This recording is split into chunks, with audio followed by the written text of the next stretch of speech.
This week we were unable to give an in-person assembly to the school. However, we felt that this week's topic could not be missed.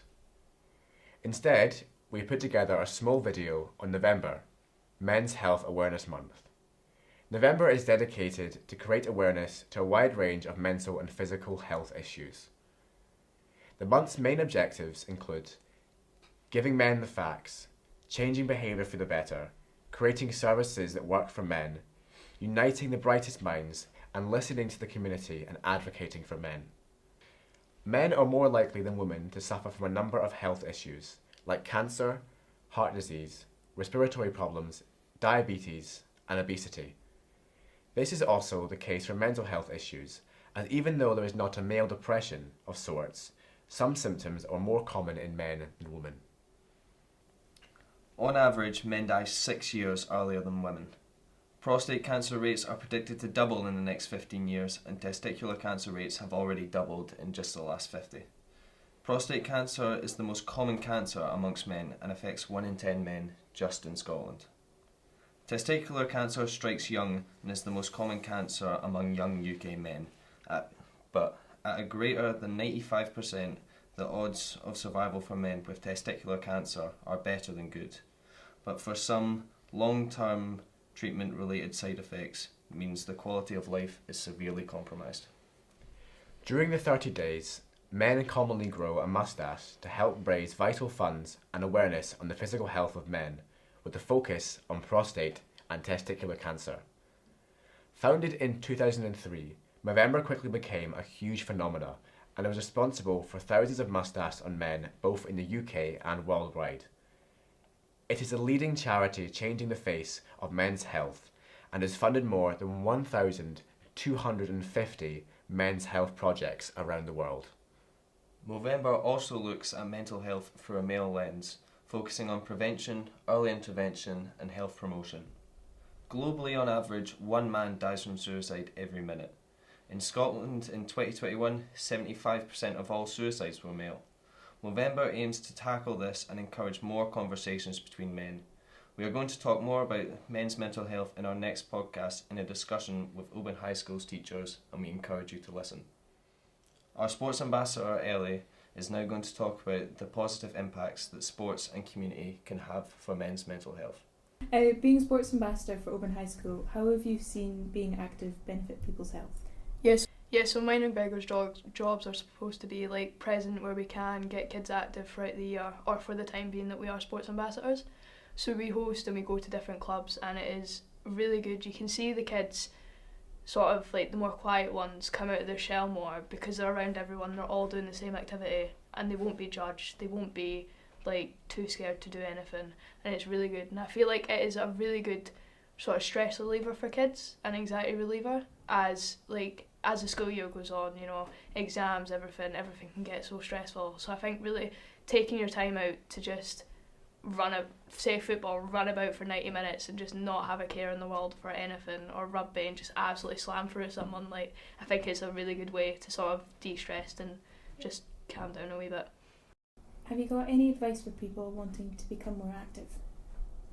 I'd say just go for it. Like, if you don't like what you're doing, maybe try different things. So maybe try go out for a run, and if you don't like that, maybe do some football or whatever, just anything. Just try different things and see what fits for you. And what would you say your experience has been with it? So me and Gregor were talking about this earlier, and we both feel like being around people who are wanting to do the same as you and thrive the same way you want to within a sport really brings you sort of like out of your shell and wants you to do better, and sort of you have this like absolute boost of confidence and boost of happiness because you're all around doing the same thing and you couldn't give a care in the world. Thank you very much. No problem. Thank you, Mr. Champion, for agreeing to speak with us on your views of men's mental health. Thank you. I think I need to say at the outset that this is a very personal view.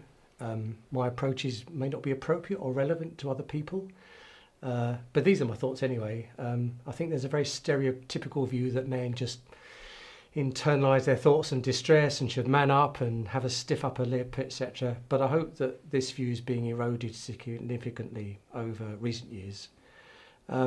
I think that everyone's brain is slightly different, and so we all experience and perceive the world slightly differently. even when we're in the same situation. We all have different life experiences, and that informs our resilience and our own outlook on life. Personally, I also think that we should consider mental and physical health as being very much interconnected and not as separate entities, but that's my view. I'm also of the opinion that we need to look at our society and the environment that each of us lives in, so as to address many of the root causes of an individual's mental wellness. I believe this because it's almost as if the amount of stress that we each have is an indication of our overall health and the sort of niche that we occupy in our particular society. I agree that a person may need individual support for mental health, but what are their circumstances, for example, in terms of poverty or their housing or the way that society views them, things like that? What is it about their environment that's causing the distress and that we can help and make better? So I think a lot of this is about societal change, which is a very difficult thing to solve. I think we also have to remember that stress is a very natural part of our biology and it aids our survival. Feeling stressed at the right time is good. It helps us perform or act quickly, just like me in this interview.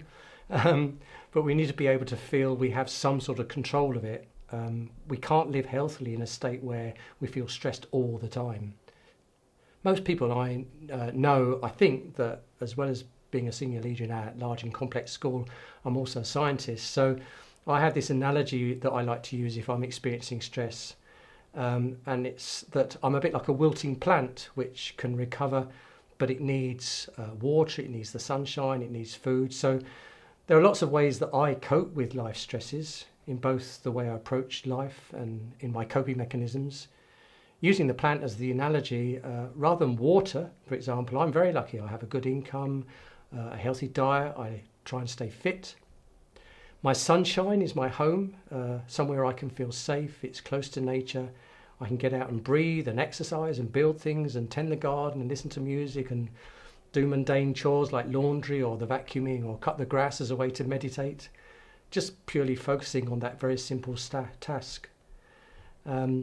My plant nutrients are my loving family and friends, my amazingly supportive colleagues, the warmth of so many pupils who I teach and support. And it's all these things that help me genuinely enjoy nearly every part of every day. And I think I've also learnt to consciously think through stressful situations and then just to sort of let it trickle away through my fingers and then breathe. I also try not to worry too much about the things that are completely out of my control and to focus on those things that I can and do have some degree of control over and that I can problem solve.